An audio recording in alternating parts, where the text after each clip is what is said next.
ഇവിടുത്തെ Indian grand Mufti എന്നുള്ളത് സർക്കാർ കൊടുത്ത പദവിയൊന്നുമല്ല, അദ്ദേഹം സ്വയം എടുത്തണിഞ്ഞതാണ്. മീഡിയ വണ്ണിന്റെ ഔട്ട് ഓഫ് ഫോക്കസ് വാദങ്ങൾ എത്രത്തോളം കഴമ്പുണ്ടെന്ന് നമുക്ക് പരിശോധിക്കാം. വാദം 1. ഇന്ത്യൻ ഗ്രാൻഡ് മുഫ്തി എന്നുള്ളത് സർക്കാർ കൊടുത്ത പദവിയൊന്നുമല്ല. ഇന്ത്യൻ ഗ്രാൻഡ് മുഫ്തി എന്നുള്ളത് സർക്കാർ കൊടുത്ത പദവിയൊന്നുമല്ല. മറുപടി: ശരിയാണ്. ഈ പദവി ഒരു സർക്കാർ പദവിയല്ല, മറിച്ച് ഇതൊരു മതപരമായ പദവിയാണ്, രാഷ്ട്രീയവുമല്ല. ഇന്ത്യ ഒരു മതേതര രാജ്യമായതുകൊണ്ട് തന്നെ സർക്കാർ ആർക്കും ഗ്രാൻഡ് മുഫ്തി, ശങ്കരാചാര്യ അല്ലെങ്കിൽ കാർഡിനൽ തുടങ്ങിയ മതപരമായ പദവികൾ നൽകാറില്ല. അത് നൽകുന്നത് അതത് മതസമൂഹങ്ങളിലെ പണ്ഡിത സഭകളാണ്. വാദം 2. അദ്ദേഹം സ്വയം എടുത്തണിഞ്ഞതാണ്. അത് അദ്ദേഹം സ്വയം എടുത്തണിഞ്ഞതാണ്. മറുപടി: അത് അദ്ദേഹം സ്വയം എടുത്തണിഞ്ഞതാണ് എന്ന വാദം തെറ്റാണ്. പിന്നെ ആരാണ് അദ്ദേഹത്തിന് ഈ പദവി നൽകിയത്?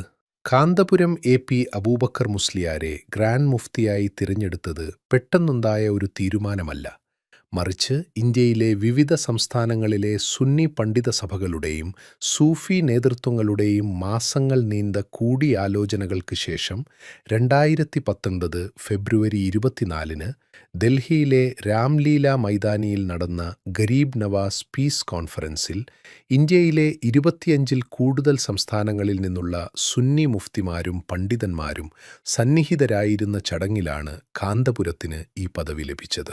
അപ്പോൾ സ്വാഭാവികമായൊരു ചോദ്യമുണ്ട്: എല്ലാ മുസ്ലിംകളും ഇത് അംഗീകരിക്കുന്നില്ലല്ലോ എന്ന്.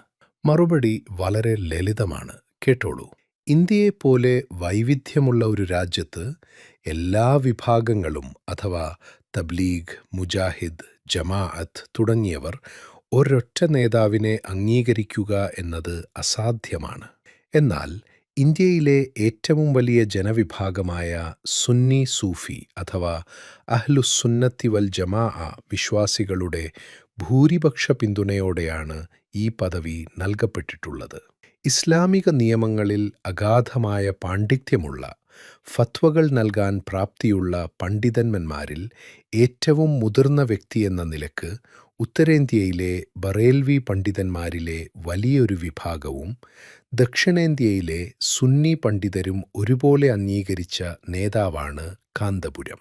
ഈ പദവി നൽകപ്പെട്ടതിന് ശേഷം Saudi Arabia, UAE, Jordan, Egypt തുടങ്ങിയ രാജ്യങ്ങളിലെ മതകാര്യ വകുപ്പുകൾ അദ്ദേഹത്തെ ഗ്രാൻഡ് മുഫ്തി ഓഫ് ഇന്ത്യ എന്ന ഔദ്യോഗിക സംബോധനയോടെയാണ് ക്ഷണിക്കുന്നത്. ലോകത്തെ ഏറ്റവും സ്വാധീനമുള്ള 500 മുസ്ലിംകളുടെ പട്ടിക തയ്യാറാക്കുന്ന ജോർദാനിലെ royal Islamic strategic studies centre കാന്തപുരത്തെ ഇന്ത്യയുടെ ഗ്രാൻഡ് മുഫ്തിയായി രേഖപ്പെടുത്തിയിട്ടുണ്ട്. അപ്പോൾ മറ്റൊരു ചോദ്യം: ഇന്ത്യയിൽ ആദ്യമായാണോ ഗ്രാൻഡ് മുഫ്തി പദവി വരുന്നത് എന്ന്? അല്ല. കാന്തപുരത്തിന് മുൻപും ഇന്ത്യയിൽ ഗ്രാൻഡ് മുഫ്തിമാർ ഉണ്ടായിരുന്നു. ഹസ്രത്ത് ഷാ കമാൽ റസാ ഖാൻ, മുഫ്തി അക്തർ റസാ ഖാൻ എന്നിവർ ഈ പദവി അലങ്കരിച്ചിട്ടുള്ളവരാണ്. മുഫ്തി അക്തർ റസാ ഖാൻ ആയിരുന്നു കാന്തപുരത്തിന് തൊട്ടുമുമ്പ് ഗ്രാൻഡ് മുഫ്തി പദവി അലങ്കരിച്ചിരുന്നത്. 2018 ജൂലൈയിൽ അദ്ദേഹം അന്തരിച്ചു. സമൂഹത്തിൽ ഐക്യവും സമാധാനവും ഉണ്ടാക്കുന്നതിനു പകരം വലിയൊരു വിഭാഗം ജനങ്ങൾ ആദരിക്കുന്ന നേതാക്കളെ അപകീർത്തിപ്പെടുത്തി റേറ്റിംഗ് കൂട്ടാൻ ശ്രമിക്കുന്ന മീഡിയ വണ്ണിന്റെ നിലപാട് മാധ്യമധർമ്മത്തിന് ചേർന്നതല്ല.